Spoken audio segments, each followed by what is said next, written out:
Here we go. Welcome back to Sweet Science Boxing and MMA here in Hawthorne, California. I'm Chris, your boxing enthusiast. And with me today is second time Beat the Count guest, Daniel Velez, USA boxing official, boxing coach. You got it all. You just came from some events, right? And enthusiast as well. And enthusiast. Fellow not enthusiast. Not too much. A little. Yeah, buddy. Yeah, thank you. Thank you for having me. I'm actually super excited, a little fired up. So hopefully this sounds good. Where'd you just come from?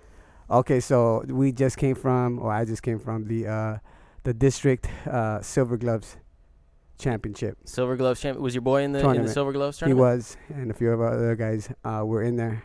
Right on. So it's a 4-stage tournament.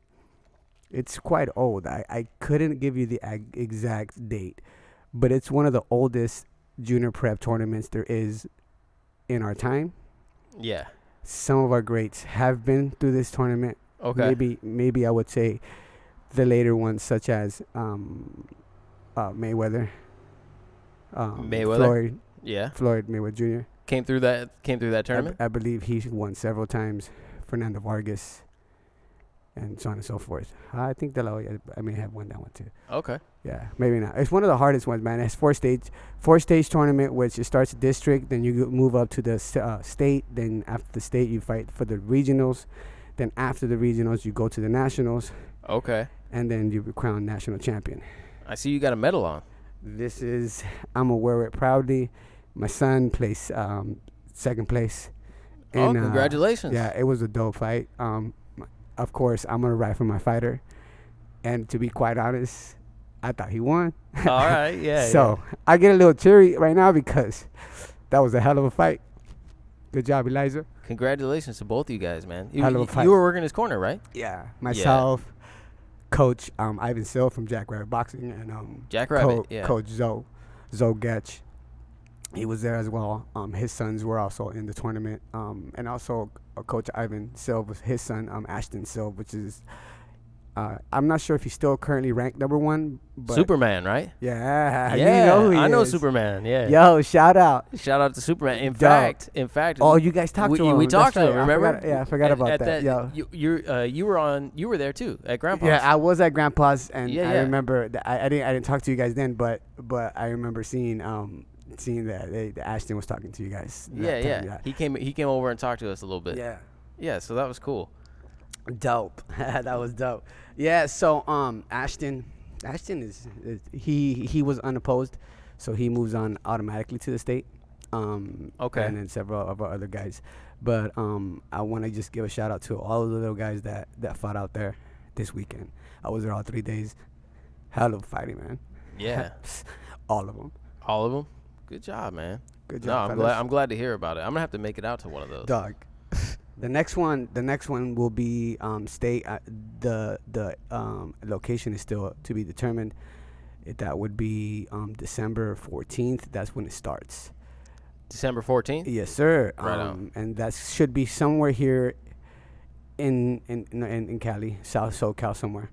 Okay. Hopefully. So where was this one again? This one was in Compton at the Compton YL Youth Athletics. Oh, shout out to the Sheriffs, bro.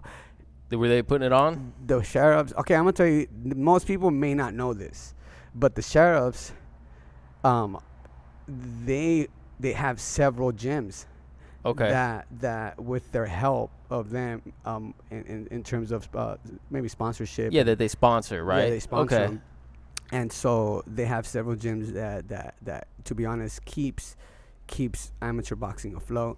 Okay. Because they realize this, and it's important to have boxing, especially in the urban or in urban communities, anywhere. Yeah. Because it does help with, especially with the youth, and especially with the young men as they're growing up and they become aggressive, and you got to be controlled in society. I think we talked about that before.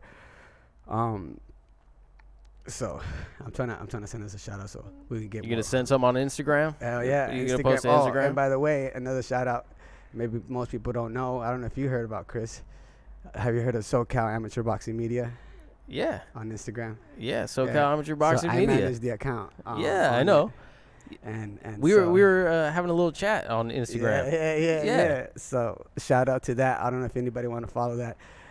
The whole intent of that really is to bring more attention to our local amateur boxing programs that are throughout Los Angeles County, Orange County. You could keep going, San Bernardino County, up north, down south, border. Southern California, man. All of Cali, to be honest with you. Yeah, exactly. And to be honest with you, you could keep going per state. You know, it gets bigger and bigger, and not many people understand how big it gets. I think Sweet Science posted something that kind of gives you a breakdown of what the numbers of how many clubs there are and everything like that. So you do realize that you're like, okay, there's a lot of clubs. And with that same, on that same note, there's a lot of underfunded clubs. Okay. Yeah. So I think maybe doing whatever we can to bring more attention to the local businesses that can come out and it's the local boxing community, and right? the community itself that could come out and support, you know, all the youth programs that are around here. Yeah, we're the fight hub.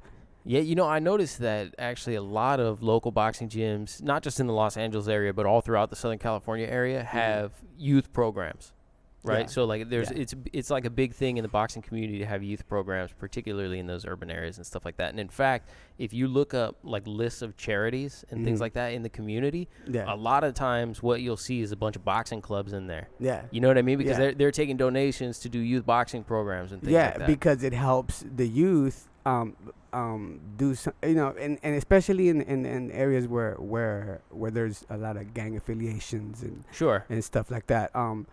It gives them a choice to either, you know, it gives them another choice. At least it could even be looked like a door. Yeah. A way out to look at the world very differently. Yeah, I mean, one of the things that Coach and I have talked about in the past is the discipline that the sport brings to you. And some of the young guys who we've had on here, I mean, we've had professionals on here even who are still 17, 18 years old. And these cats lived a more disciplined lifestyle than, you know, I do. Here in my 30s, you know, like, I mean, they're getting up at 6 a.m. or the crack of dawn, putting in work, then going to school, going back, putting in work again. Like, it's impressive, man. It's impressive. This sport, and that's what makes it fun. That's what makes it, you know, when you go out there, you see the excitement behind it is really the hard work, especially if you see the guys that are out there and you're like, damn, dude. Yeah. Like, they're going in there and you see the transition from them, you know, in the training and then putting that into the fight. Yeah. It's just so beautiful, bro. And all of the officials, like yourself, you guys are all volunteer, right? Yeah, we are volunteer. Yeah, you're all volunteer. Yeah, exactly. So, woo, hey, man, it's emotional, right? I'm emotional right now because literally I just came out of that. So, whew. And then boxing is a passion of mine. Of course. You know, and then helping promote these clubs is something that we should try to do, at least us as coaches and officials, to show that you know, there's a passion. Yeah. Well different than just for money, and a lot of these people get in for that. Yeah, but it's very different. It's much deeper than that because a lot of people change the discipline, as you talked about. Yeah. And then being able to deal with hardship. You know what I'm saying? Yeah. There's another thing that I wanted to mention. One of my friends passed away yesterday. Anthony Mosquera was one of my sparring partners as a child. And that's another thing.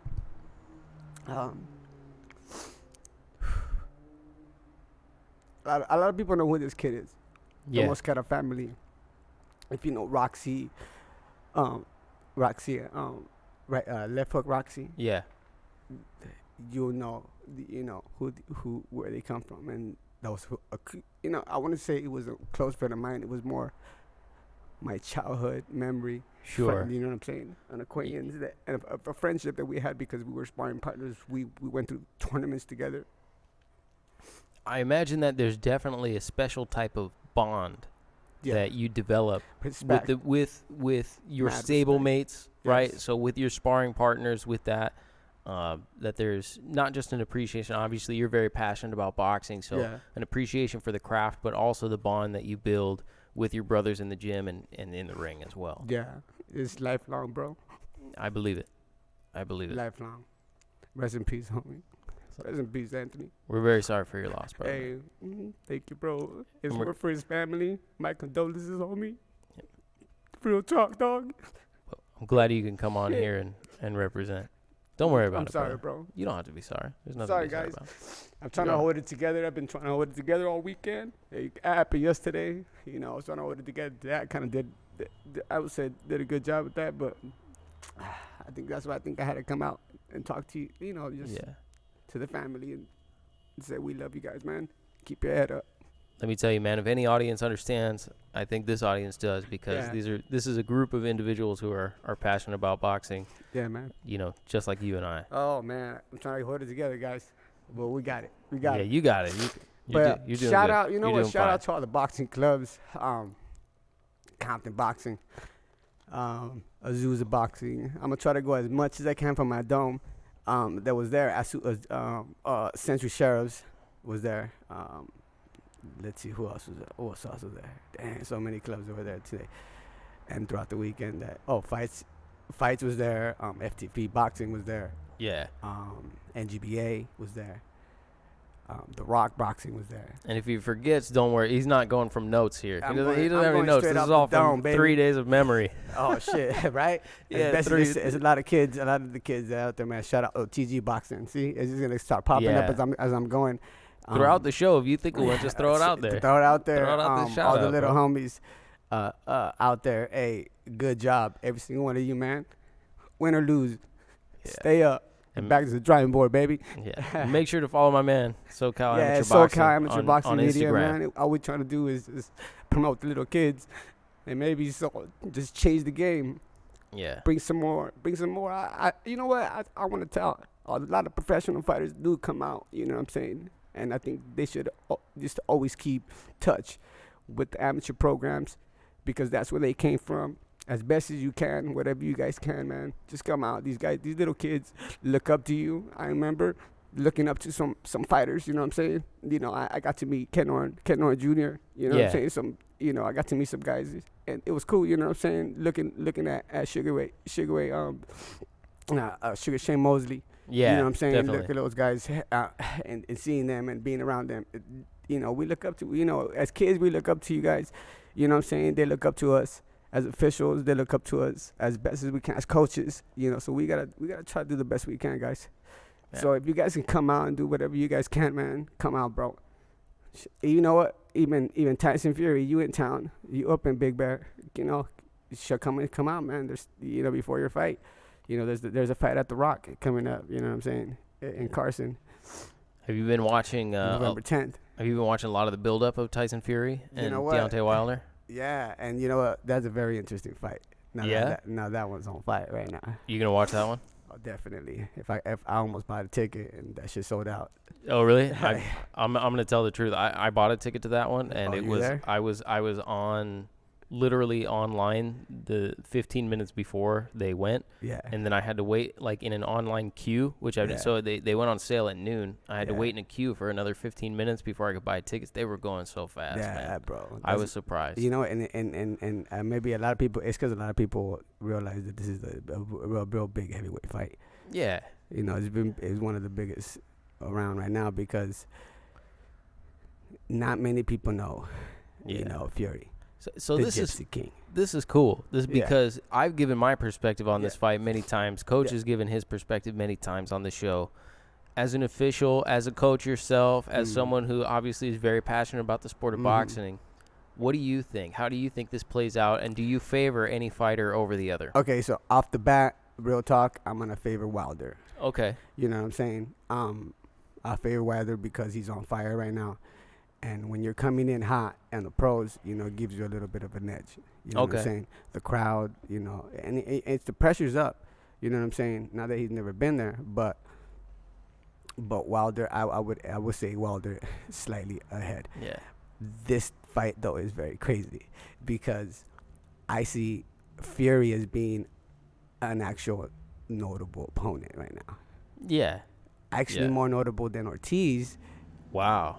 And Really? Ortiz was very notable. And That was a very notable opponent. Yeah. but it's because you start looking at now. There's only the only thing that puts me on the fence on Fury is his past. But at the same time, for someone to come out of a mental crazy and get ready to fight, that also can play a role in this fight. Yeah. So this is what the unknowns are. Like, and then the other thing is, now I look at it from the amateur side, right? So you look at their amateur side. We know their pro side. Yeah. You look at their fight, okay. They're both accomplished amateurs. But how many fights did they have? Yeah, that's true. Okay. Compared to a lot of the guys. Maybe because of the heavyweights, though, because the heavyweights, a lot of our heavyweights kind of went to they kind of go, a lot of big guys kind of go pro to the NFL and stuff like that. Typically, that's what we're seeing. But yeah, that's true. You know, but they're not guys who had like 80 fights. Yeah, they're no. They both had like 35 fights. Yeah, exactly. But in that 35 fights, they accomplished quite a lot. They had a lot of accomplishments in their short. And I think that's why they were able to have that accomplishment in their short amateur stint. Yeah. So then they transitioned to the pro side, and then they get it cracking. Yeah, they had amateur titles and things like that. So they had accolades to go along with those 35. But they both have roughly about 35 fights. So on the amateur side, they're in a sense tied. They should have fought. They should have fought. Seems like they could have encountered each other. Yeah, in the Olympics. But something happened with Fury. If you read into his story, that he didn't make. I think he lost. He ended up losing in the British side or something like that. But dog, this fight is gonna be tight, and so if you say you favor Wilder, I assume you mean by knockout. Yeah. Okay. Right. Yeah. Can he win a decision? What if I put it that way? Can he win a decision? Now that's the trick. That's the trick, because if Fury's actually in shape to fight a 12-round fight and is able to fucking,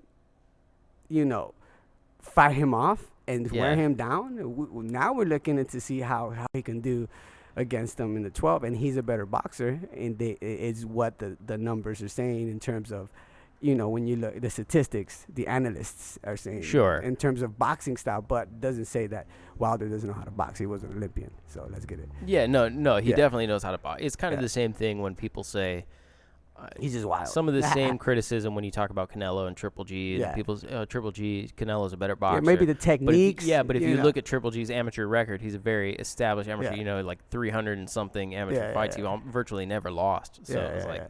But so I understand the position. I have always felt like, and what I've sort of reiterated on this show, was that I'm not convinced that Deontay Wilder can win a decision against Tyson Fury. I don't think he would have won a decision against Luis Ortiz. Well, let me say that differently.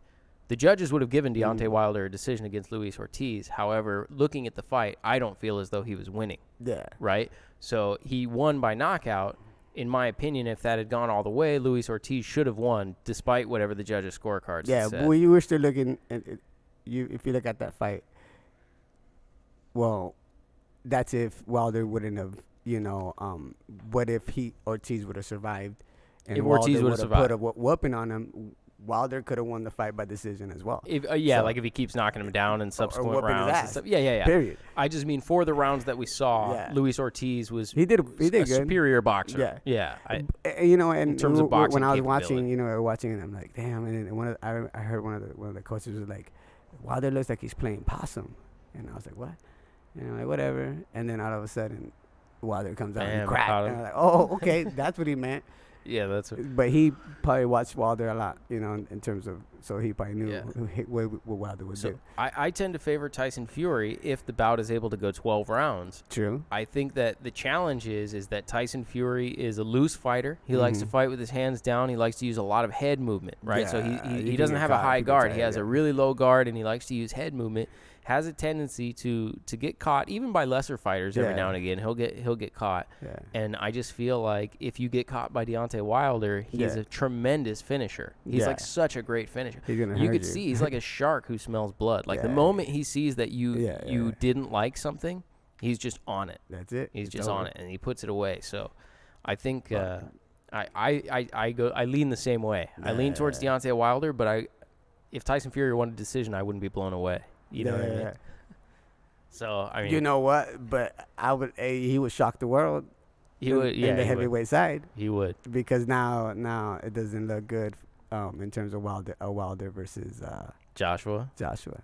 Yeah, I mean, Now it's kind of like you want it. Watching this one is kind of everybody. Now that one, what do you think on that one? If Wilder won't go, I mean, should Wilder get through this one? it's funny because I actually think my opinion before had been that similar to Tyson Fury, which was that Deontay Wilder could not outbox Anthony Joshua over 12 rounds. So that if it had gone 12 rounds, then it means Deontay Wilder lost. That was my opinion. Yeah. But if he catches him. But, you know, and it's looking more and more like he could catch him. Yeah. That's the thing, right? Because, like back then, it wasn't so sure. Like which fight was it that somebody rocked him? There were two. They dropped him. Well, I mean, if you even just look at that last fight with Povetkin, he caught him in the first round with a shot where I was like, oh, wow, that was a really a significant shot. And you could tell that Anthony Joshua was bothered by it. And he actually took a couple of those shots from Povetkin, who's a much smaller fighter, right? So I looked at that, and then you see at the same time, just a few months before, you have Deontay Wilder going through adversity with Luis Ortiz and knocking out an incredibly competent and skilled and powerful fighter in Luis Ortiz. And I think I started to shift in the Deontay Wilder column a little bit. That Deontay could take that one by knockout. Yeah, I think so too, bro. So I'm in that column now. Yeah. Well, we'll see how he does here. Yeah. If he takes him out, I don't know if are they gonna make it a mandatory fight that he has to fight? No, I mean I feel like Anthony Joshua. I read something like he said he'll fight Deontay Wilder, win or lose. Okay. Right, but of course. Like saying I'll fight Deontay Wilder if he loses isn't a big deal. Yeah, if he loses I'll fight him. Hey, like kind of like what was it? I was watching it was a documentary they were doing on Deontay Wilder and one of the guys from a European guy was like, yeah, I'm gonna fight him. So he went to check him out and he knocked out. I can't remember who it was. Yeah, and that fool was like, oh nope. He's all no, never mind. Never mind. Oh man. He's like, hell no. Shit. But no, those are definitely some interesting fights. I look forward to that one in December. And we had a couple. Did you see any fights this weekend? You were probably busy all weekend. Yeah, were there some fights this weekend? Because I mean there's fights every weekend now. Oh, that's you're talking about? Yeah, you know what? There was some. I didn't see any of them, but there were some like around here. Some pros. Not just here. Fights. I mean, there were some on DAZN and there were some on. But the problem is with these big contracts now. So you have ESPN that has the 7-year contract with Top Rank. You have DAZN that has this huge contract with Matchroom and now with Canelo and Golden Boy. And they're to the tune of between like 40 and 50 cards a year. And it basically means that you're going to be at least having 2 cards every week. So they have to manufacture these cards. Yeah. So fighters that you're not used to seeing televised will be televised now because. Well, we'll see. So like. Well, you're talking about they're gonna make a big move from fighters from Europe coming out here, or is it like that overall? That may be it's overall, but it'll start with Matchroom and DAZN and those guys. Like for instance, and those guys are located where? Well, Eddie Hearn is mostly based in England, right? Oh yeah, he signed that Pacheco kid, Diego Pacheco to Matchroom. TG. Yeah, they have him. They went to Matchroom. Yeah. Yeah. Well, that's because he's trying to build out a USA stable, right? He needs fighters in the U.S. who are going to fight, right?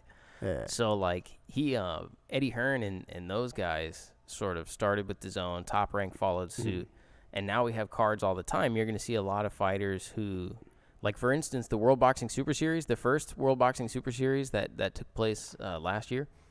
You basically couldn't watch that in the United States. It wasn't like a known thing, you know. And now, like last night, they had World Boxing Super Series on DAZN, so you can actually kind of follow it now. So it's like this tournament structure. Here, let me. I don't know if you've seen the World Boxing Super Series, but let me share something with you guys. Oh, that's the wrong one.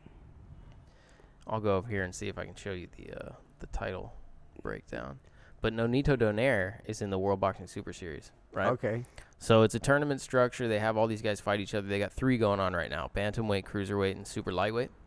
Okay, so they fight every month, every 2 months, or what does they do? Well, This one, if you look at it, like it looks like on November 3rd they had so Saturday they had a couple fights. They had some in October, so it's spread out through. So the semifinal was fought when after November 3rd.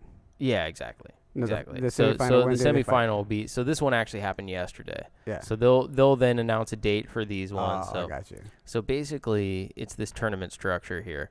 But Nonito Donaire, for instance, so he went down 2 weight classes. Mm-hmm. So he's been fighting up more at featherweight. He went all the way down to 118 to participate in this tournament. He picked up a belt off this guy last night, Ryan Burnett, who is the #1 ranked fighter in the tournament. He was 19-0. He was an Olympian, held the WBA belt, and the dude pulled a muscle in his back in the 4th round and couldn't continue and lost his belt. Oh, that's so whack. His first. That is so whack. Isn't that whack for Donaire too? Like, don't you think Nonito is bummed out about that? Maybe not. Maybe it's like easy win. Cool. Next. But like, it's got to be the worst thing that could happen. Yeah. Right? It has to be the worst thing that could happen. Your first professional loss after being an Olympian and having all these. Hey, but you know what? Dude, If there was a good way of losing, that probably would be a good one. Well, I mean, yeah, you didn't get knocked out. You didn't actually lose a decision. You don't lose your marketability. You know what I'm saying? Yeah, that's true. Market, so that's true. Your stock, whatever. You know what I mean? Yeah, I mean, but the other thing that's unfortunate is I assume he's not going to get another shot at Nonito Donaire until this plays out. That's basically like a permanent stain on his record now because he may not even want Nonito Donaire if Donaire doesn't actually win this tournament, which he may not. So it's kind of like. So now he's not going to get it back, you know. Winning the tournament, what does the fighter get? 50 or no, they get the Muhammad Ali tournament, the Muhammad Ali trophy, and then I guess they get all the titles that you pick up through the course of the tournament. So there are multiple titles on the line in here. So so you could be a WBC title holder and take that and be a part of this tournament. Yeah. So I'll give you an example. The first one, Alexander Usyk. Who is now like the undisputed cruiserweight champion of the world, the guy who's about to fight Tony Bellew next week. That dude became the undisputed cruiserweight champion because he won the World Boxing Super Series, and all the other belts that were cruiserweight belts were part of the tournament. Damn, that's dope.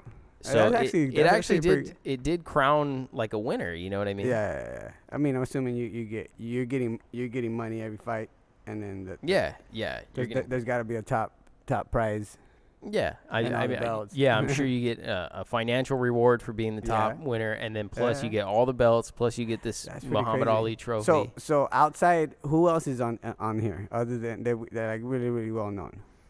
Let's see. The cruiserweights is kind of I thought this was interesting because they had just done cruiserweight last series, and they made an undisputed champion, but he's not participating. Yeah, these guys aren't really known. I don't even know who they are. Yeah, exactly. So these guys aren't. You won't know who these guys are. And probably the same for the super lightweights, except for Regis Prograis. Okay, you might know Regis Prograis. Sounds a little bit. No, I don't know. Well, no, he's a U.S. dude. I'm on. No, I don't know. Yeah. Yeah. Sorry, guys. But well, check this out. So there's another tournament yesterday. So how do you get into the tournament is the question. Oh, that's I think it's whoever they can sign to do it. So it's basically the World Boxing Super Series organized this tournament. They try and find the biggest fighters they can get to participate. Yeah, but right now it doesn't look like there's a bunch of big fighters on there, dog. No, but they did create. I'm sorry, they did create a an undisputed cruiserweight champion though. There is a lot of talent that doesn't really make it and ever get seen because that's just how it happens. Well, these are dudes who this kind of goes back to where you were saying like, hey, is it something that's going to be happening more in Europe or will it happen here? It's going to start to leak over here because fights like those were not televised or you couldn't watch them here before. You had to watch them on Sky Sport. But who's going to want to watch any of those guys? Nobody knows them over here, dog. That's Maybe true. That's the reason why they started that way. That's true. What will happen though is because Canelo is on DAZN, a bunch of fighters in the U.S. are going to pay for DAZN. The interest might peak. Yeah, right. So the interest will peak so that these it looks tight. Like if they can get that to go, it looks dope. But you know they gotta probably sell it more in terms of what is the ultimate reward? Yeah, so like Canelo is on DAZN. People will start to watch DAZN because of Canelo, and they'll get visibility to these types of tournaments and stuff. You know what I mean? Yeah. So check this one here. I'm gonna lay another tournament style on you. Hey, So that looks tight, but have you ever heard of the Ultimate Boxer? no. No, you wouldn't have heard of that either because it's something that's predominantly in the UK. Okay, Yeah. this is a trip. I think it's actually more trip because what I just showed you right there, the World Boxing Super Series, those are all just regular bouts, right? Like they're 12-round championship title bouts. Each person who's fighting is just fighting one bout, then they wait a few months and they fight the next round, right? So it's good. This Ultimate Boxer, which they've done 2 of them now, this all takes place in one night, 8 fighters. They're lesser known fighters. They're dudes with under 10 wins. Okay. So or mostly dudes with under 10 fights, really. So dudes with under 10 fights as professionals. 8 fighters. They have a tournament that the entire tournament plays out in a single night. So you fighting only 3-round fights with each fighter. So they're fighting 3 3-minute rounds with each fighter in a tournament bracket. The winner gets $50,000 for a dude who has less. So max 4 fights. What's that? Max 4 fights. Yeah. Winner gets $50,000. So you can never go more than 12 rounds. Yeah. Right. So it has to be a 12-round fighter. Yeah. So it's all dudes who are under 10 wins though, right? So these are all dudes who I'm sure you've never heard of, right? Because they're all dudes who are under 10 wins. Those are all the guys. Yeah. These are them, right? Oh wow. But this is the second time I brought it up the first time. I don't know if you guys watched this, but I was really entertained by this.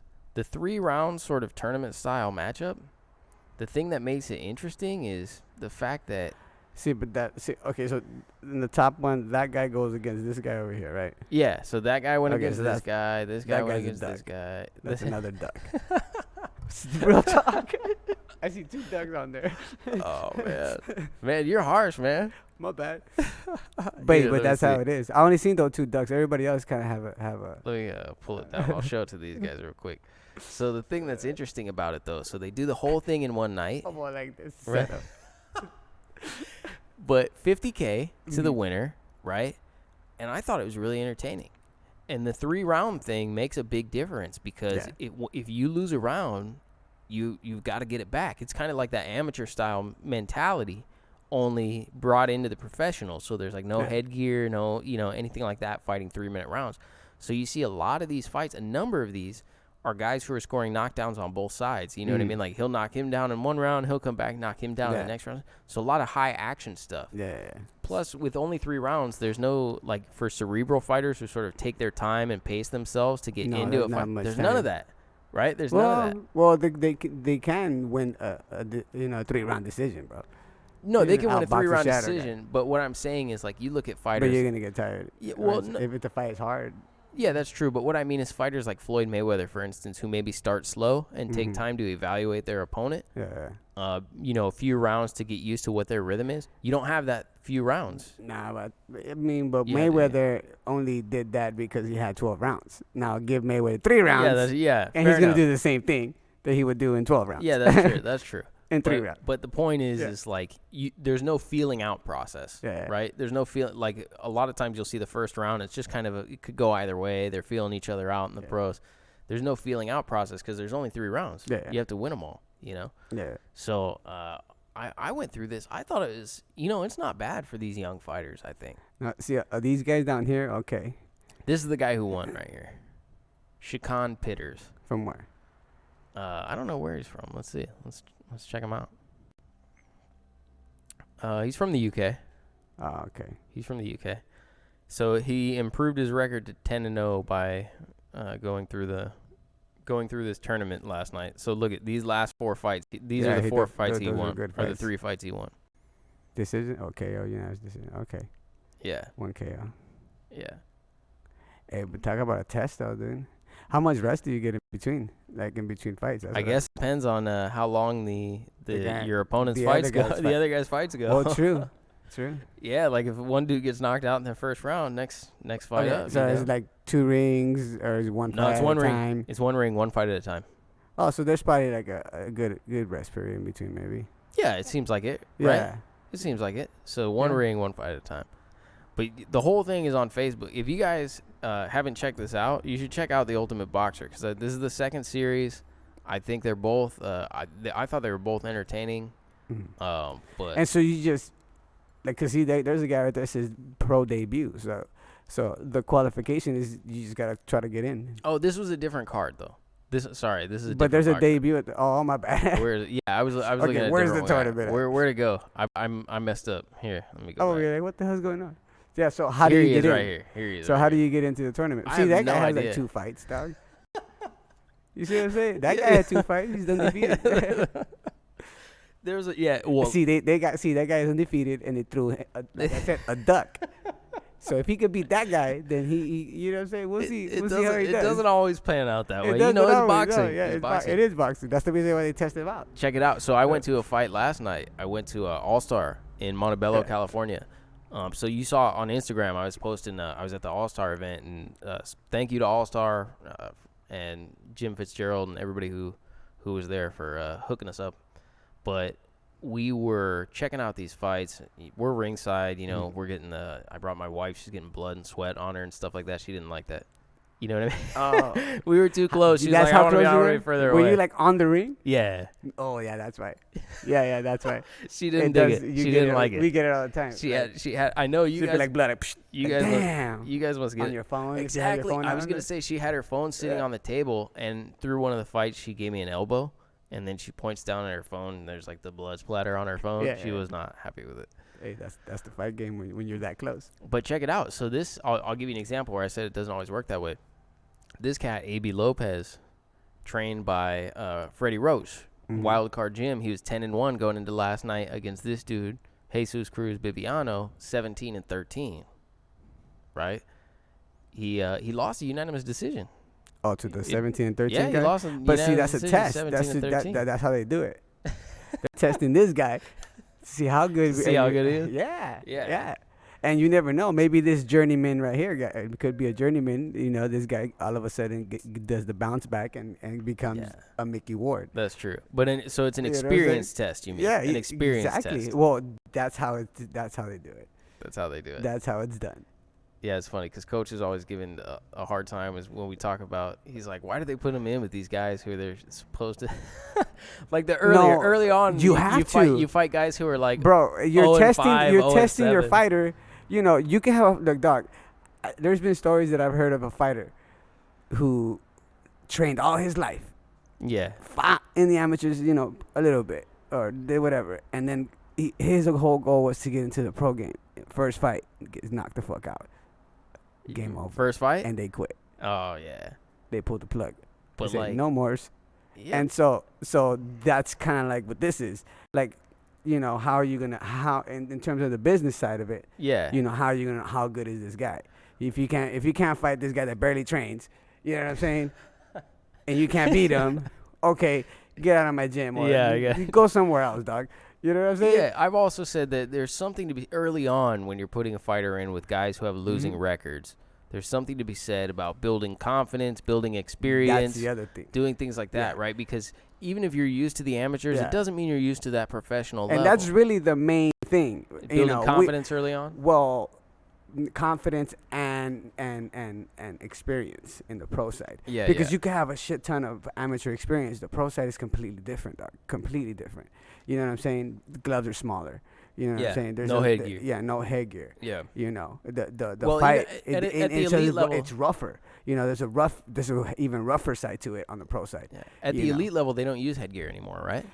Well, in the USA boxing, if I'm not misunderstood, or maybe I misunderstood the print, but according to the president, no one in the U.S. is going to use it. Is going to be using headgear and throughout the amateurs. So it's not going to be only in the Olympic side where they're gonna release it to do it like that, which makes sense if that's the case. You know what I'm saying? That makes a lot more sense. But you know, there's still. Well, might as well just keep the headgear on the whole time and keep the headgear off for the pros. But it's different, and so you see these cats trying to acclimate to it, and you know, and we had the discussion before, and we're seeing it right now, where a lot of young fighters, once they get to that age, the jump is to go pro. Yeah. Because if you're that good and you're taking your headgear off to fight amateur fights, a lot of times it's not worth it for that. They're not gonna be like, I'd rather get paid to do this. Yeah, they'd rather get paid than. And it makes more sense. Yeah. Well, that's interesting. So another topic. This has come up on a bunch of shows, but I don't think we've had a chance to discuss it with you. Is the sort of clash that's going on between AIBA and the IOC as a result of the 2016 Olympics, the investigation that went into 2016, all the judging and everything like that. And so it's this what I called last time a game of chicken between AIBA and the International Olympic Committee, where the International Olympic Committee is basically saying, hey, make a change or we're going to pull boxing. There's not going to be boxing in the Olympics as early as 2020, right?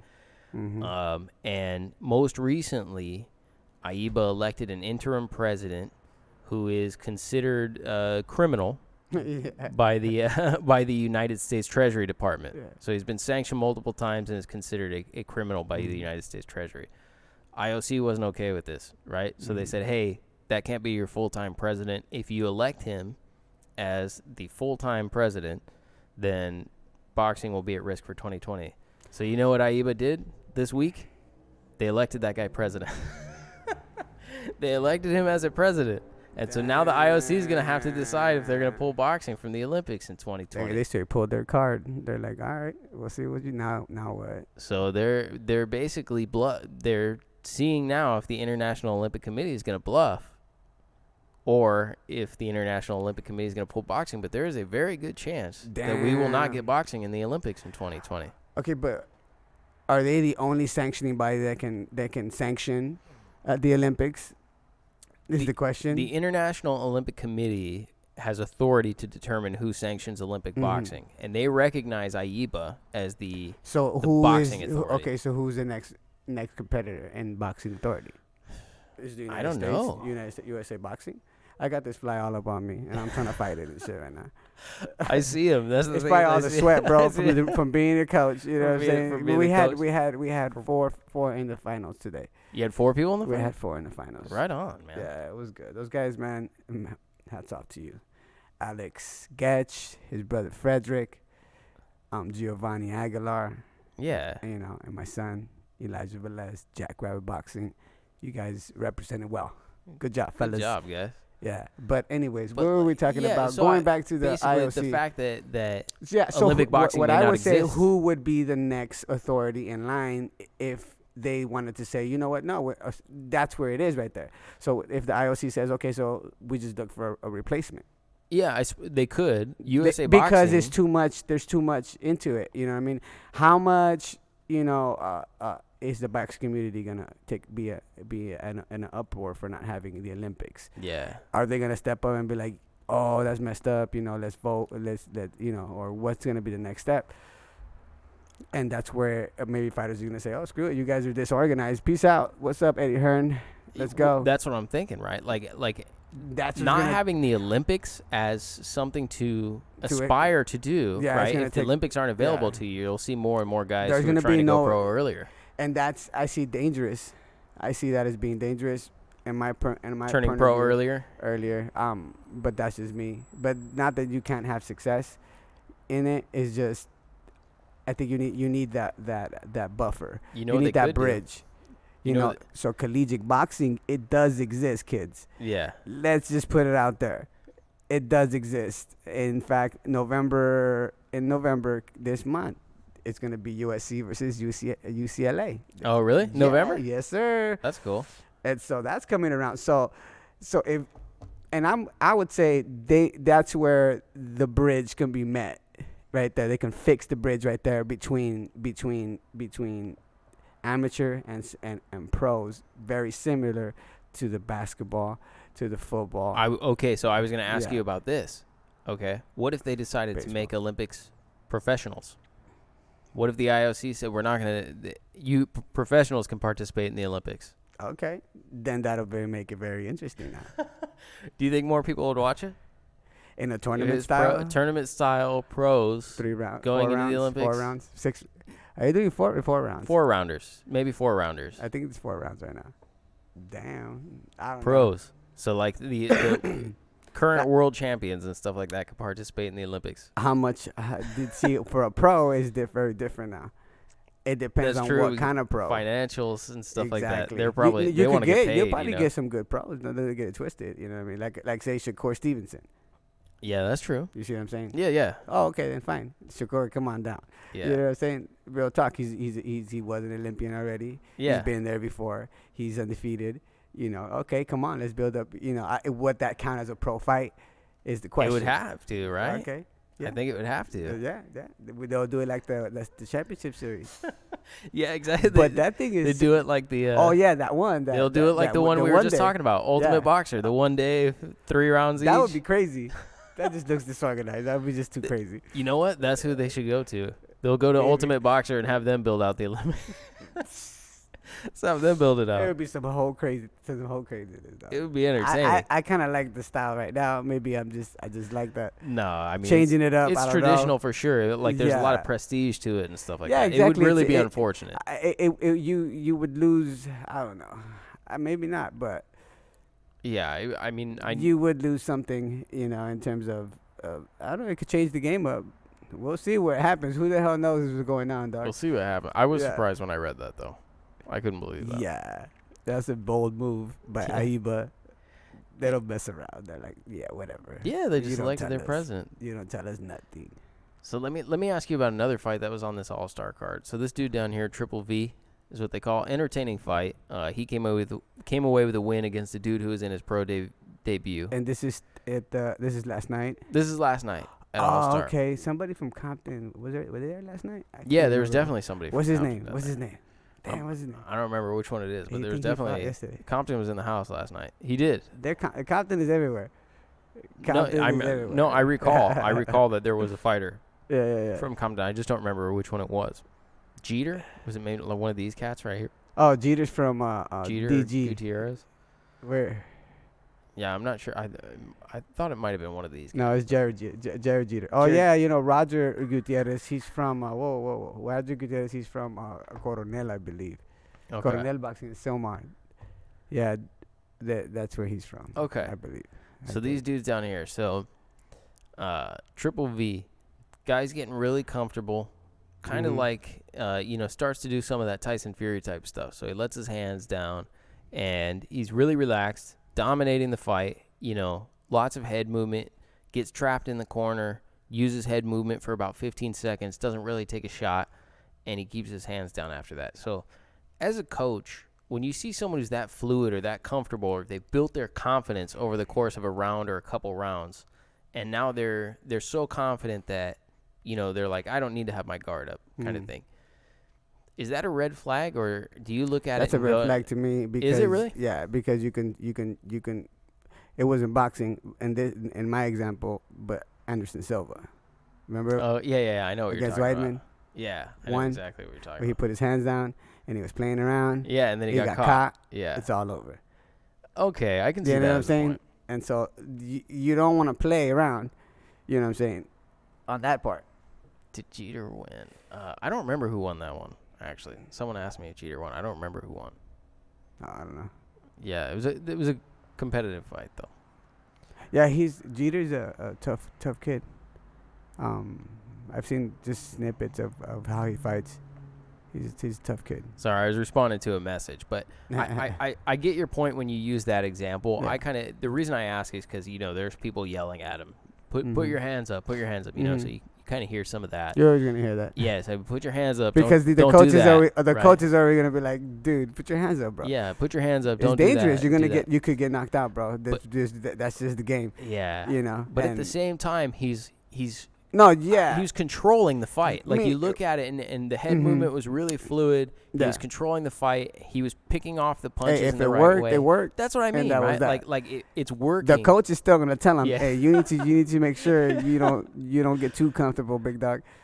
Yeah, I can see that. I guess I felt like what he's doing is really working. You know what I mean? Like, it's really working. And so how much of it do you change? I mean, but it could work. It could work. It could work. Especially when you do like a Lomachenko on somebody, real talk, like break them down. Yeah. Or like Crawford.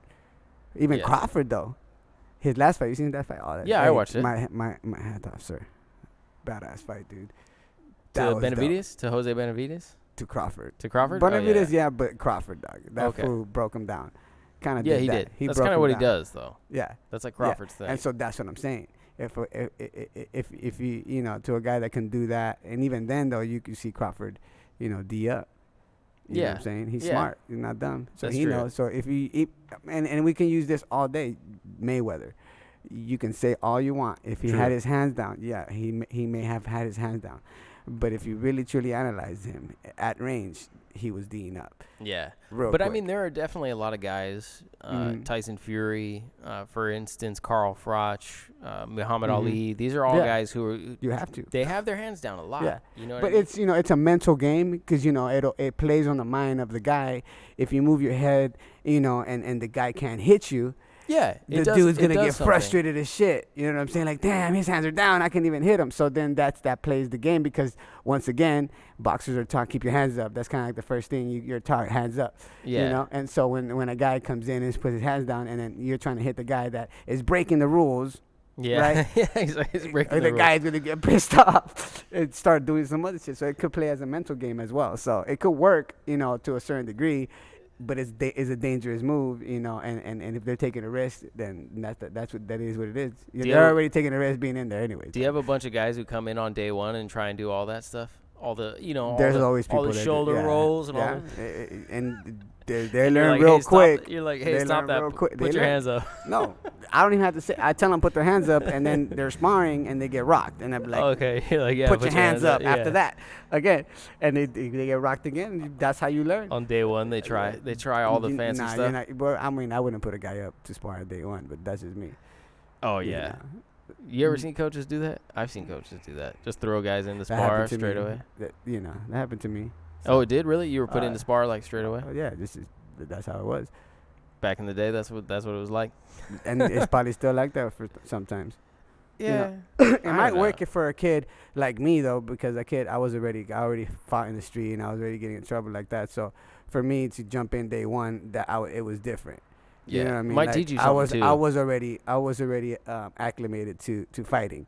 It wasn't like, oh, this is brand new. Now you have somebody that has that. You don't want to put them in day one because as soon as they get hit, it's gonna change their whole perspective. Yeah, I was gonna say for someone with that type of mentality, you could learn something from being in the ring day one, which is like, hey, respect. I have something to learn still. You know what I mean? You get I still have something and to learn. sometimes some guys you come out and they just wow, like they have that talent, and you're like, okay, now if you can just control yourself and you can just stay doing this here, you could be amazing. Yeah. You know what I'm saying? Yeah. That's So you what see it some is. talented dudes, you're like, you just have to listen sometimes, right? But that happens, bro. That's the game. And you lose a lot of good fighters like that. Because they just don't, because of work ethic, or because they won't listen, or what do you Well, mean? part of it is life. You know, Yeah. you get caught up in life, and then boxing becomes something secondary in terms of, you know, I got a family to take care of. I got something to, and some people do boxing as part of it. You know what I'm saying? So Yeah. that's where you get your journeymans from, really. Yeah, I guess that makes sense. Some guys that just do it to eat. Yeah, that makes sense. And those guys are dangerous, bro. Those guys are very dangerous. Like, they put them up with guys that are coming up, those journeymen, and they're up in a certain level. Like, even those guys, and they're dangerous if you're bringing up your fighter and you're trying to just throw them into this one. Yeah, those are tests. Yeah. You know. I mean, I've said many times, experience is dangerous, right? Yeah. So, like, when you see guys who are, like, have 60 fights, Mm-hmm. and maybe they don't have a winning record, Yeah. but they have a bunch of experience. KOs. That's a lot of experience. Yep. You know, a lot of experience on their side. Exactly. And some of those KOs could come from them knocking fools out later after their losing record. Like, they just sucked the whole time, and then all of a sudden, Yeah. they just all of a sudden got it, and they just started knocking out fools that were prospects. Boom. Yeah. Out. 1-2 fight, 2-0, get knocked out. Boom, you're out. Yeah. And that's how it all happens. guys, all guys who thought that they were coming in to win right all there. day, all day. It happens. It does happen, dog. Yeah. So that's how those fighters get tested, especially if you're good. If you're gonna go in the pro game, there's a lot of fools that just do it. They do it. Some of the pro fighters just fight just because they just want to fight. Period. I've never asked this. So let's say someone comes into the gym on day one. Coach Velez, I want to be a pro boxer, or I want to be a boxer, whatever it is.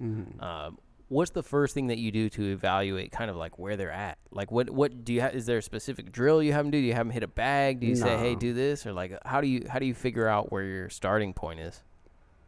I mean, you see if they know.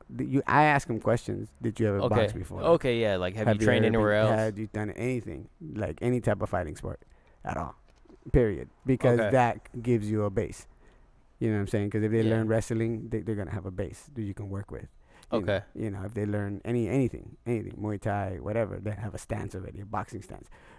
Actually, I taught a kid that he was a black belt Taekwondo kid, I believe. He was and you can tell, but I used his knowledge and switched it up a little bit. And look, you just switch it like this. It's still the same. It's just boxing is very different than karate or taekwondo or whatever. And so, but they pick it up quicker. So that's how you'll know it. You just ask them and they'll tell you, oh yeah, I did karate, I did this, or nope, I've never fought in my life. Yeah. You know what I'm it's saying? funny that you say that. When I came in here, one of the coaches, Juan, who coached me for a period of time, when I first started, he looked at me and he's like, hey, did you used to wrestle? And I was like, yeah. And he's like, yeah, I could tell because you're standing wrong. But you can see. He's like, you need to fix well, that. if you're a coach, and especially if you've done like other arts or if you've been around other arts, you can easily identify. Yeah, he was like, you used to wrestle, have right? You done Stop this? that. You can tell. Have you done Aikido? Have you done this? Because you can tell just from how their mechanism, how they were trained, they're gonna have some of that. He was like, you look like you used to shoot on. You're about to shoot on someone. He's like, you got to stand up straight. He's like, no, you gotta stand up. Yeah, you can get lit up. No, like he that. noticed it straight away. Yeah, you can get lit up real quick. Oh yeah, I remember that. Yeah. Okay, so you ask them a lot of questions about their past experience. Mainly all that. Kind of stuff. That usually will give you for me that usually gives me the answer. Like if they've done anything. And then from there you figure out. And then we start working if they want to do it. Like if they really want to do it. Yeah. So. How long does it take you to know if they're serious about it or not? It takes a while, bro. It could take forever, to be honest with you. Really? Because you can go with a guy for 2-3 years, and all of a sudden he doesn't want to do it anymore. Really? That's just with no explanation, you mean? He'll just be out of it. It could be many different factors. Yeah. Well, I imagine. Well, like you said, losing would be one, right? So, for instance, you've said you've seen people who maybe the lost way you and then they're like, all right, I'm done. the way you lose too, if you get hurt. Yeah. Okay. A concussion, can really. You mean about this is not for me? Yeah. Not do that anymore. No, because you could only take so many concussions, big dog. Yeah, for before sure. you can't function no more. Yeah. So even doctors will tell you, if you want to do boxing, and I'm not a doctor, so don't quote me. Talk to a doctor. But, yeah, a concussion can really change the game. Yeah, so you never know. You might work with someone. And you can get injured really bad, bro. So it's not sure. The game. But I mean, there's safety behind it. When you do it as an art, there's a lot. That's why there's referees. That's why, you have all that. So and you hope that the referees are getting trained well, to identify these situations. And a lot of times, like I said, you do get some pro refs that do come out, and help out. Yeah, it's interesting that you were talking about the safety component. I was actually just talking to Coach about this a little while ago. I have to look it up, but I don't follow UFC as much as like Coach does and stuff like that. So I'm not very familiar with the MMA stuff. But I do know that there was an MMA heavyweight fight last night. Oh, Daniel Cormier versus the gentleman whose name I forget all the time. But he has the famous "My balls is hot" soundbite from the McGregor fight. Yeah. So what blows my mind is that was like, what was that, like 3 weeks ago, 4 weeks ago, maybe less than a month ago. He just jumped into a fight right away. And into a championship fight right away, like a month later. But I think, did he win by knockout? He won that white belt. He won by knockout. Yeah, he beat the Russian guy last fight by knockout. How many rounds? But he also it went all the way to the last round. It was like I think it was like into the last 30 seconds of the last round. Yeah. And he took a lot of punishment in that fight. He had been losing. He was losing up until he landed that knockout blow. And I remember thinking, like, I saw that and was like, wouldn't that be a mandatory suspension in boxing? Meaning, like, if you're suffering that kind of damage, as a professional, okay, what's the minimum on the minimum UFC? suspension? No, not suspension. The minimum rest But yeah, that's mandatory. I don't know what it is between fights. but I'm surprised that it's different because like it's the same commission that right? It's the California State Athletic Commission. How that worked out. You know what I mean? So it's weird that weird. like a boxer would if you get in a tough fight that you have to take, mandatory, you have to take 6 weeks or something like that. Yeah, because if you knock a guy on round 1, okay, you're gonna be fresh and you can fight in 3 weeks, really. But you go through a hard 5 rounds in the UFC, Yeah. Yeah, I was very surprised that he was allowed to fight again so as quickly as he was. I watched him fight. That was a good fight, dude. That was last night. Very good. No, I didn't watch the last night fight. Oh, okay. But the one that he won. The previous fight. Okay. Yeah, that was a good fight. I just saw the interview. That was all over social media. It was a huge meme after that. Yeah, you couldn't avoid it. It was all over. Now social everybody media. don't know his name, but they know him from that. That's funny. They know that. That's funny. Champ, why'd you take your pants off? Oh, man. That was like the first question that they asked him. Hey, but you know what? He was being real. He's like, my balls were hot. Shit. Yeah, that's true. I guess he's like full of those things. Someone recommended that I follow his Instagram because I guess he has a lot of moments like that one. Oh, which really? Are comical. You know what I mean? Okay, I got you. Nature. Hey. So maybe I should do that. I don't know. So Cormier, did he stop him? And how long? I don't know if he stopped him or not. I know that he won. Was it a 12 if any of you guys round, online know how that went, let me know because I'm not sure. No, like I said, I don't really follow it. Damn, I should have watched that. Yeah, like I who was the undercard? It says submission round 2, 2 minutes 14 seconds. Oh, okay. 2 minutes 14 seconds into round 2. Well, at least he didn't get knocked the hell out. What was it though? Like it just says submission. It didn't tell you what, like naked choke. No, it just says submission. Oh, okay. Usually they put it. I'm okay. Not sure. Who else? Who did it? You know who I like? Amanda Nunes. Amanda Nunes? Yeah, the UFC fighter. She's fighting Cyborg. Oh, Chris okay. Cyborg. Yeah. Chris Cyborg is big. Chris Cyborg compared to her.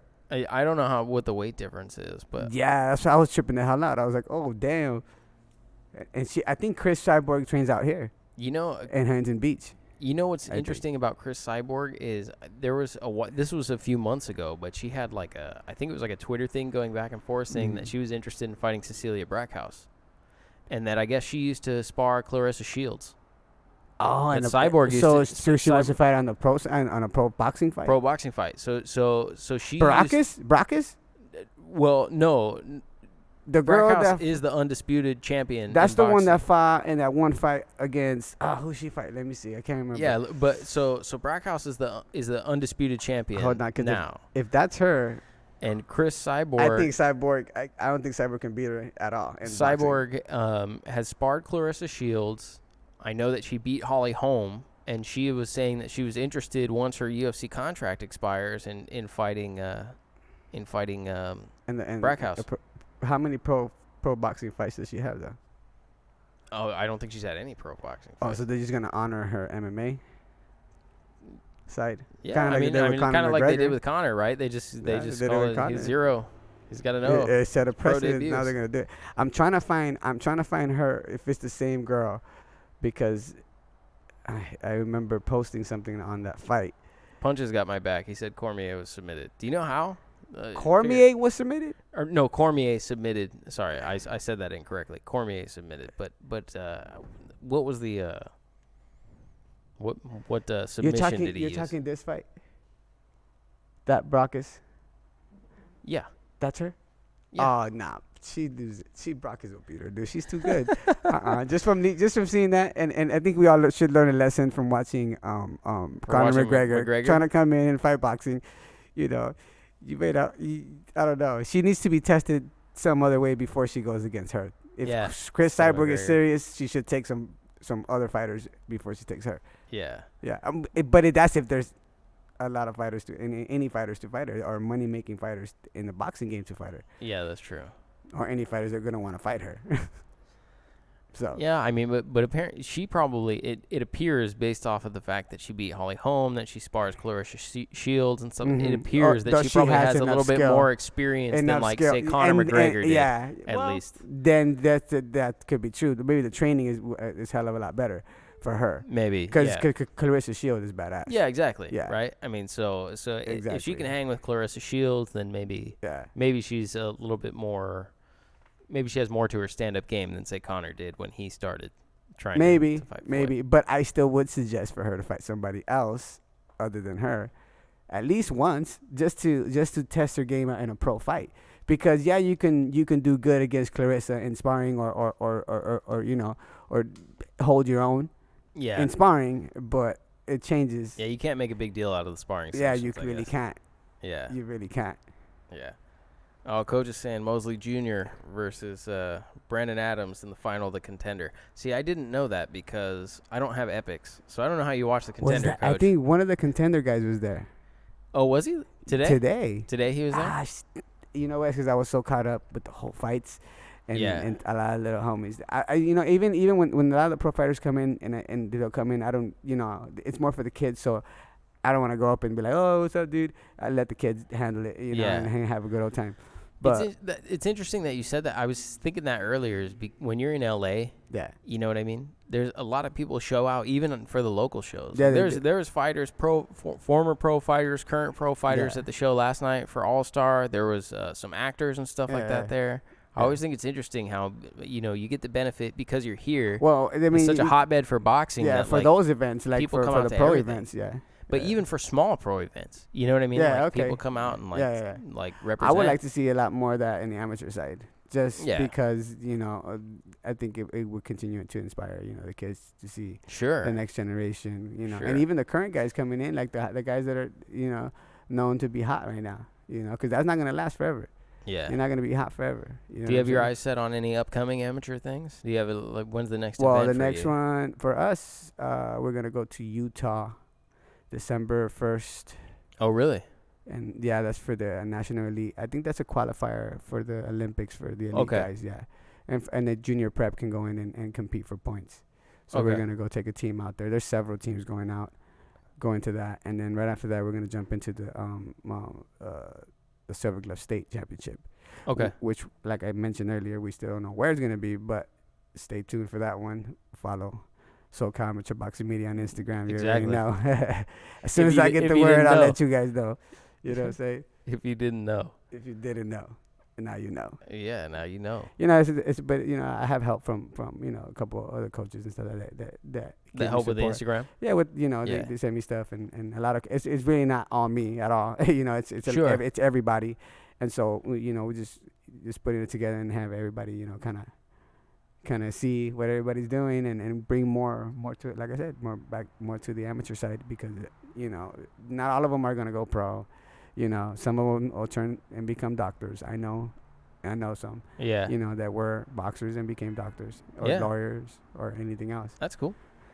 So good for them. But and you could talk to those people and they will tell you it's the discipline that got them there. Yeah, that got them there. They box and whatever, but it wasn't their thing, and they went out and did other things. But they used what they learned in the gym and they took it and went somewhere with it. So.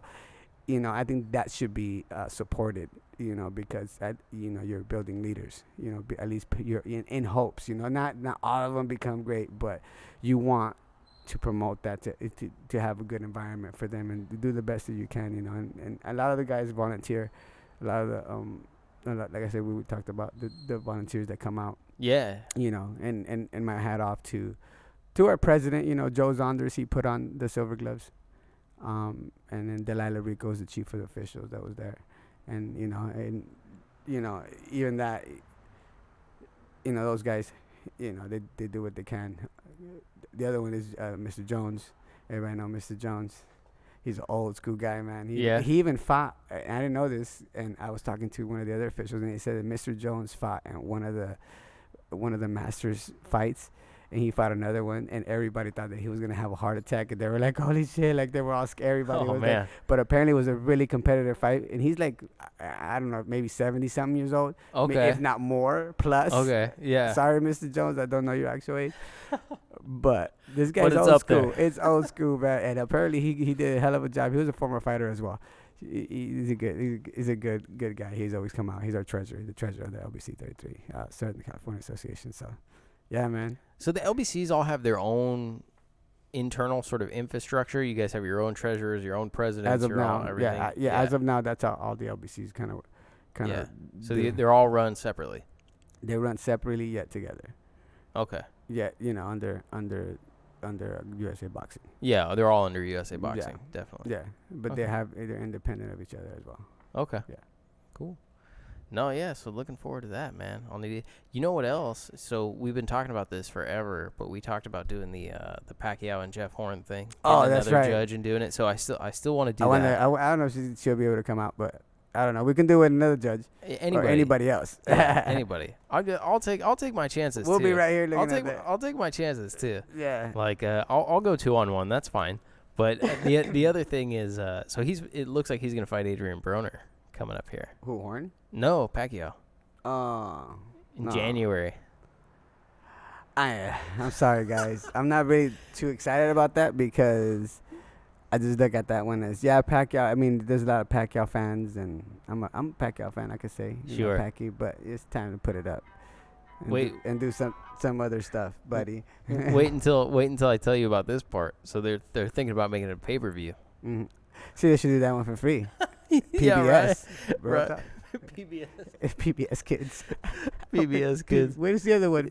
Public Boxing. PBC. PBC, that's the one. PBS bad, is guys. like her. I think it's Sesame Street. That's where all that stuff is at. Mr. Rogers. Isn't there? But, oh, I couldn't. No, it would be, well, because they're both promoted by Al Heyman. It would be a PBC event. So that would be if they decided to go pay per view, it would be a Fox pay per view, a PBC event. But I had mentioned that blew my mind. Like, nah, that should be more of a tribute, kind of a deal. Hey, the man, tribute he's fight. going away party. He I signed just hope I think, his for 2 going fights, away isn't like my boy what's his name? Which one? God, I hate when I do that. The executioner, Bernard Hopkins. Bernard Hopkins. His going man. away was not good. Please, Manny, don't do that to us, dog. No, I still got mad respect for Hopkins, but at the same time, yeah. I think that's where I think a lot of fighters should know that there's always a time to put it up. Manny did, I think, a 2-fight deal with PBC. So he's with Al Heyman for the next 2 fights. So he's gonna fight apparently Adrian Broner, and then after that he'll get one of Al Heyman's other welterweights. So maybe like Danny Garcia or something like that. I don't know, bro. Because Broner's still dangerous. I think still dangerous. I think he takes Broner. I do. If he outboxes the he's shit got out of him, he doesn't. But if it goes, he's getting older. So say once he doesn't really slip one very well and catches a full one on, True. That could change the game right there for It him could. because he already had a very bad knockout with Marquez. He did have a very bad knockout with I Marquez. was like, did Manny die right now? Did we just watch that? It's one of my favorite knockouts all time. It is. It's a great. I love watching that knockout. Well, I'm a big Juan Manuel Marquez fan. But Marquez is dope. Oh yeah, he is. Yeah, come on. He's dope. You got. But you should have him on your show. Marquez, come on down. Yeah. Talk to Chris. I would love it. I wouldn't. You know what? I don't know if I'd still be starstruck by Juanma. I think. Yeah, I'd be like, I don't know what to say. He speaks English. I'm not sure how well he does. But he's a good commentator. I believe he's done. I haven't heard him do the commentary. On the Spanish side, I believe. I'm sure. He's done Yeah. He does. Yeah. No, he's good. He's good. I think I've heard some. But I won't rehash it too much. Come on, Marquez. I know. Yeah. let's get around. Let's start the campaign. Yeah. Right. For all the fighters, hey, come on down to beat the count. Yeah, man. Talk to Chris. Talk to the people. I'll talk to anybody, man. You know what I'm saying? I'll talk to anybody. Any fighter who wants to be on here, you let me know. You guys reach out to me. What you guys should start doing, and that would be dope if we could set up like what you guys were talking about last time, commentating at a show. Oh yeah, that would be dope. That would be clean. That would. I don't know. I don't know if I'd be able to do it. You need a few cameras. You need a few cameras. It's a different skill set for sure. Well, it's a setup. I don't know if I would be able to actually to do it, like the play-by-play thing. Well, I mean, I think you could do it. You think so? Yeah. I'd have to try it out. Yeah. Maybe. I don't know. You're right. I don't know. It's a different thing. It's not just like sitting here and talking about boxing. No. The way that we well, are. you can do the same thing yeah, and mix it like, oh, he got a nice jab. You know. That's what's funny is that's true. They do just kind of talk about it, and then they sprinkle in some of what's going on. Hard right hand. Okay, if the fight is exciting, you're gonna be able to talk about the fight. If the fight is not that exciting, bro, I know. You're gonna be like, yeah. So Chris, let's talk about that's a good point. Bernard Hopkins. His upcoming. We'll do the same thing that we do right now. So we'll basically we'll be talking about Manny Pacquiao, and then we'll be sitting in and hard right hand. Oh, nice. He's out. It's all over. See, we got it. We can do it. Let's do it. All right, you convinced me that I could probably take it down. I might be able to do it. You just need to know the boxing language. And that's it. You know what I think? I think the biggest thing to me is just do the homework on the fighters. Yeah. Just do the homework on the fighters who are in there. Yeah. You know what I mean? Like you talk to them the day before. You know what I mean? Do your research. Okay, so who's your favorite? I would say your announcer. Your favorite boxing announcer. Are we talking play-by-play or color, or what are we talking? So I think so. Here's the thing. Yeah.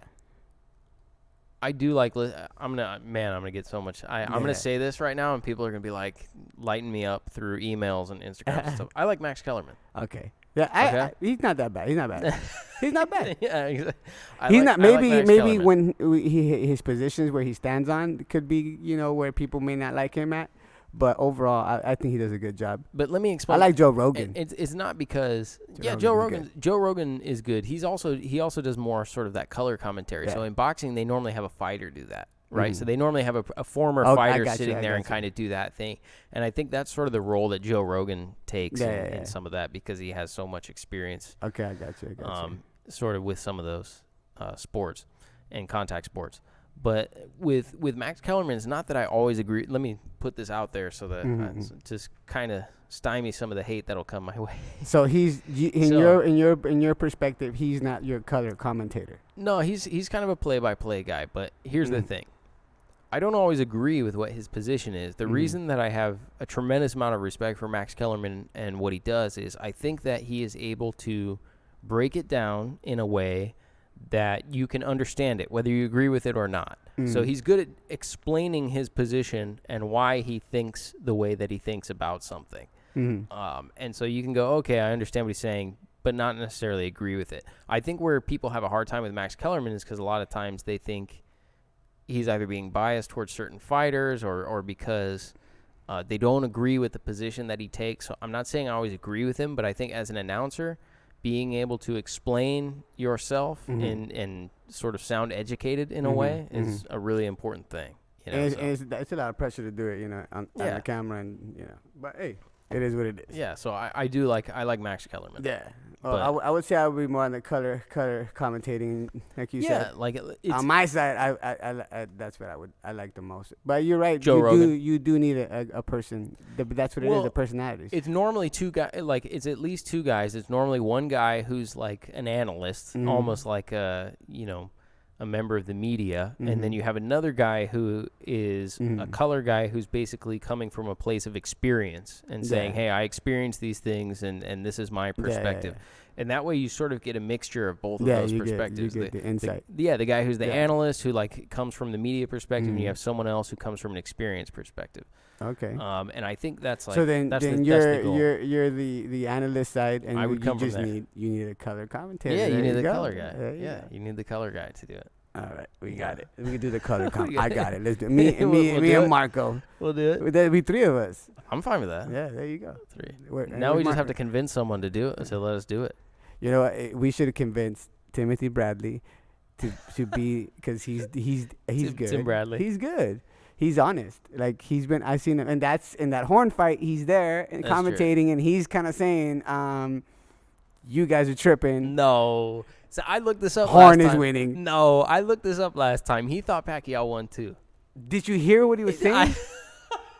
I heard what he was saying, during but the at fight, the end, everybody. No, at the end they said, "Do you think he won?" And that's he goes, the "No, politics. Pacquiao won."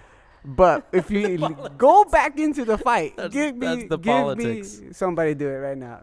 Somebody go and listen to him during the fight. It's gonna take forever. No, I'm sorry, you gotta watch the whole entire fight. You watch the whole fight to find it. Yeah.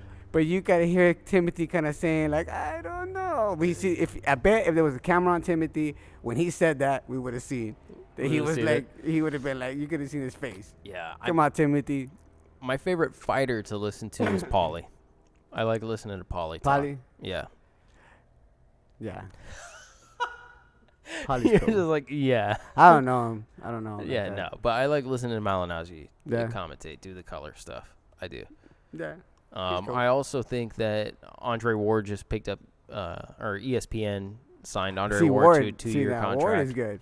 Ward's good, yeah. He is good. So I would pick him over Malignaggi. Andre Ward is very good, and I when ESPN sewed him up for 2 years, I was like, yeah, that makes sense because Andre Ward's good at sort of breaking He's stuff pretty down. good. He's pretty good.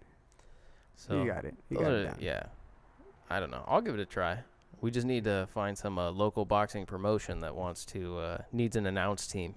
No, look, all you got to do is do what you do at an amateur show. At an amateur show? Oh, okay. And do that you is do it it. at an amateur show? Yeah. I'm sure I have to have the rights to do that in some way. I don't know. USA Boxing probably has to approve that. Maybe. I'm sure they do. But if the gym lets you, I don't know. You probably have to talk to them about You that. have to talk to a bunch of people, I'm sure. But people do it all the time, though. They go live. Maybe not the commentating side. Doesn't mean it's legal. No, but you're talking to people go live with the fights. Like with That's what I'm saying. At the fights. It doesn't mean it's legal. Like at an amateur fight. Yeah. You know? I The know kids' they do. parents be For like, sure. yeah, so their parents, true, they somebody do. from way somewhere else can see him. Oh, look at my little niño is fighting. You know what I'm saying? Yeah, I know exactly what you're saying. So if that could be done, then you could do some commentating. Yeah, I could do some commentating. I don't I'll just do it on Instagram Live. There you go. Oh, Or man. you could do it on this. I don't know. Can you Yeah. do it? Can you do it? What? Do what? Do the commentating and but you're talking about the copyrights of the fight itself. Yeah, I'm talking about the fight itself. Mhm. Like I don't obviously, know anything about that, obviously to be I could quite film honest me with you. talking. That wouldn't be a problem. It's actually showing the fight that when Mhm. it's And then it's going on. putting and then putting it out there and being that'd be like, some hey. good research to do because it shouldn't be that difficult to be like, okay, what do you guys need Yeah, for that's true. us to do for it to be legal? Yeah, you know. exactly. What do Usually it's you probably just money need related. authorization from the place and from You need USA authorization probably from Boxing. USA. and- Well, yeah. it's probably all representative of them. But you're right. It's probably will have to get kicked up to. I don't know. I don't know who You would goes have to talk to somebody that knows. Somebody that knows if I'll is look up. watching, let us know. You're please. gonna have all the contacts. You're the one with all the USA Boxing contacts. I don't have it. Well, I would have to dig deeper more into all the way to the, Oh, to I the got you. national To the office to, top. find this one. You'd have to go to the top. Yeah, All right. and to see how that would work. Yeah. Yeah. Sure. Because they show fights all the time on Sure. on YouTube. You know, Yeah. as a matter of fact, the elite tournament in Utah is going to be seen on YouTube. Oh, cool. at USABoxing.com or at USA Boxing on YouTube. Awesome. And you can watch those fights go on live as well. Oh, they're Now, gonna if live they- stream those yeah, fights. Yeah. Okay, cool. But see, but I feel you. How would it work at an amateur event? You know, how would you got to be very delicate on how you speak when it comes to Yeah, I'm not so sure. maybe there is a big deal. But I mean, if you're just like, hey, that was good, you know, and just talk, whatever. I don't Yeah. know. Go watch the fight, whatever. I don't know. I'm pretty sure if you figure out ground rules of how to speak, you know, Yeah, and not go all crazy, then it might work. it might. It might work. I don't know. I'll consider it.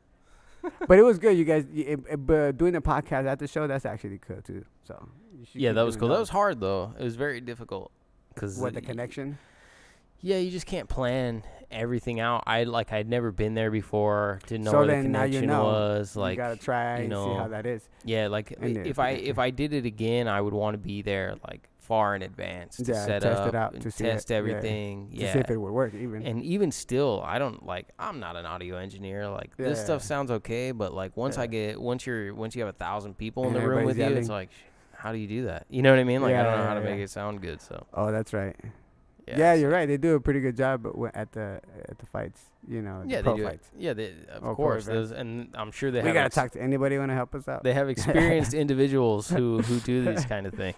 We're just best. We just try to kicking I ideas. learned all this around. on YouTube, man. Yeah, there you go. I YouTube how to do this. You see?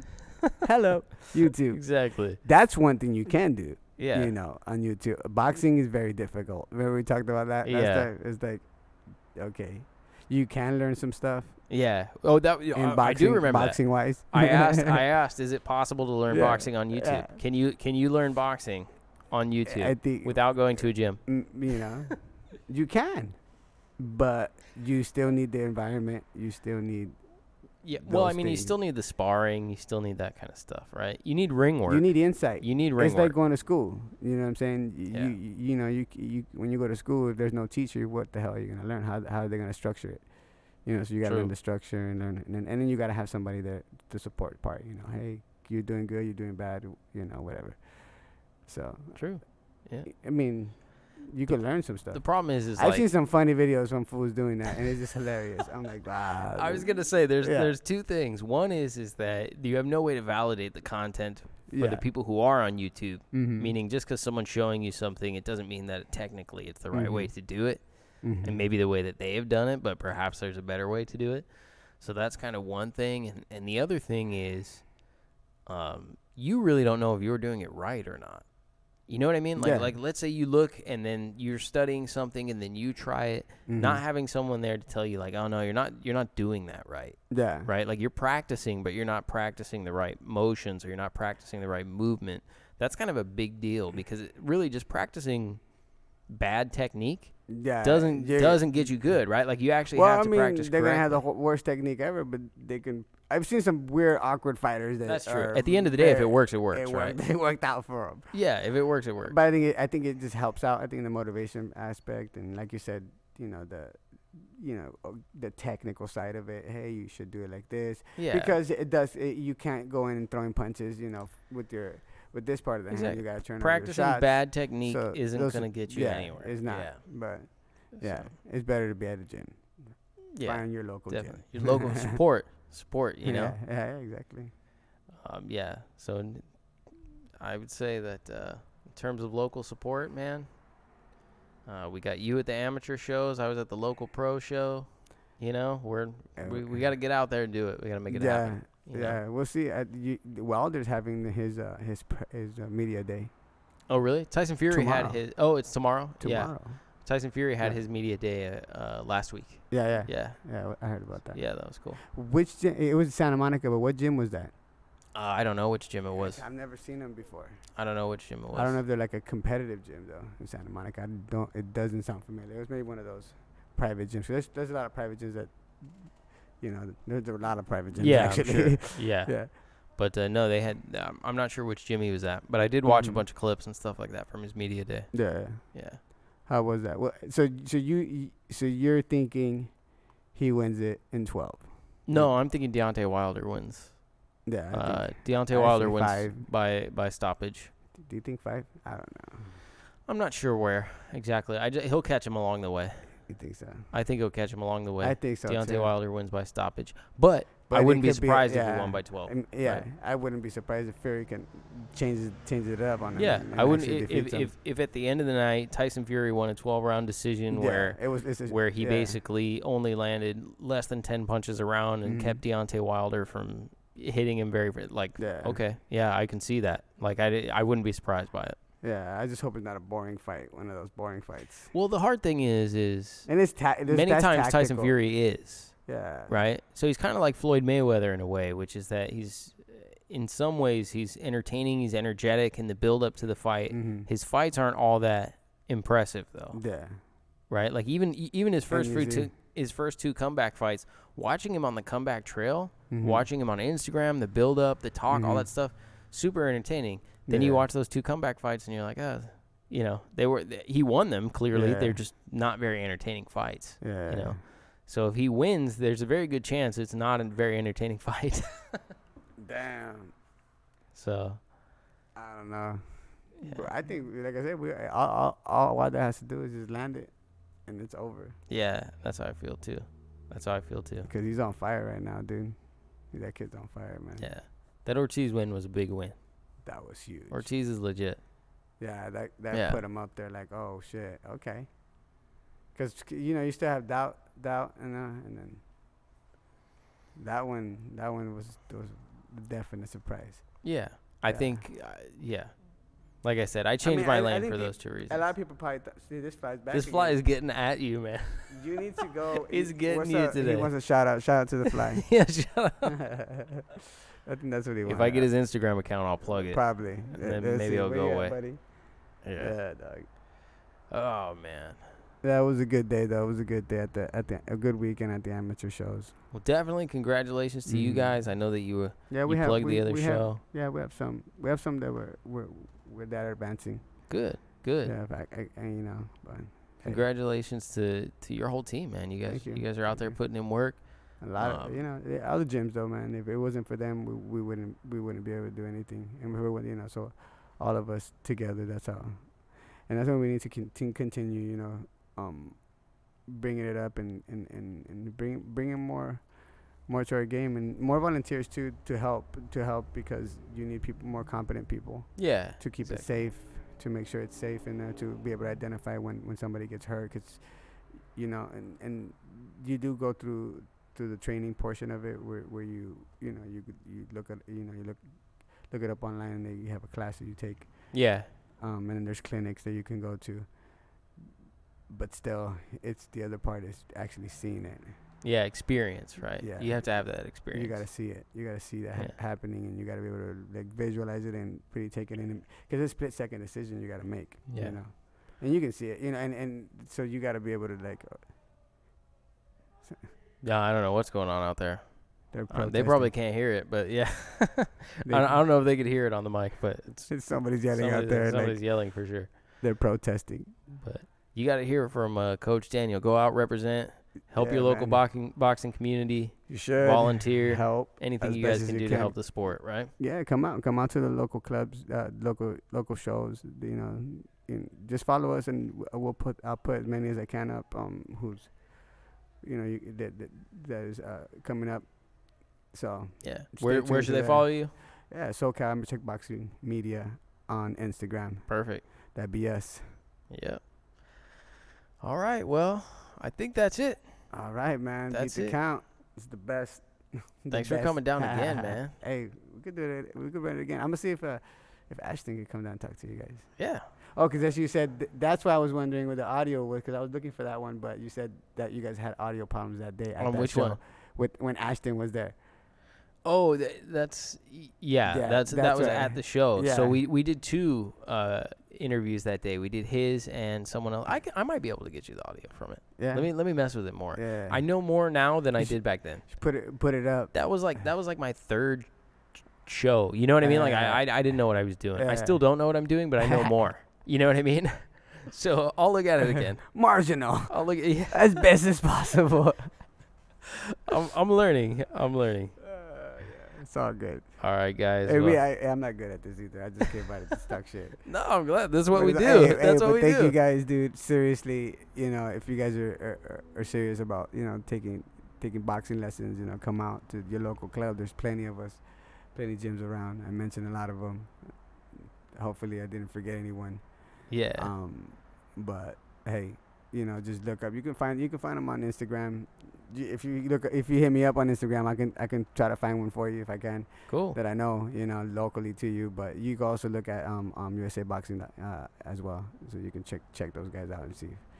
But if you want to help as well, you can do there's a bunch of ways to help. Coming out and just supporting the kids, and especially in the tournaments. Dude, it was just, every fight was good, and mainly I think the good part about it is the competitiveness, and I think that's what it is, because they really just want to win just to win, they want to win that fight. There's no financial incentive behind it, and it's just the competition, right? And the spirit of it. Yeah, the spirit of it, and that's the beauty behind watching them, and how they fight, It's just, regardless, it's just, that's what I'm saying. I like the passion behind it. You see it, it's cool. Yeah. People get heated and everything, but I believe it. Yeah. At the moment, it is what it is. Everybody will understand later. Trust that today after. Trust me. I was like, oh no way. Oh man. But I had to hold it. I had to try to hold it. Yeah. My little boy did fight, and shout out to Elijah again and my kids. I love you and my girl. So love you guys. It was dope. Hey, good job, guys. Right on, man. So follow my man on Instagram. Make sure to follow Beat the Count on Facebook, Instagram. We get hyped up. Subscribe to the YouTube channel. Yeah, we get it all here. That's how we do it.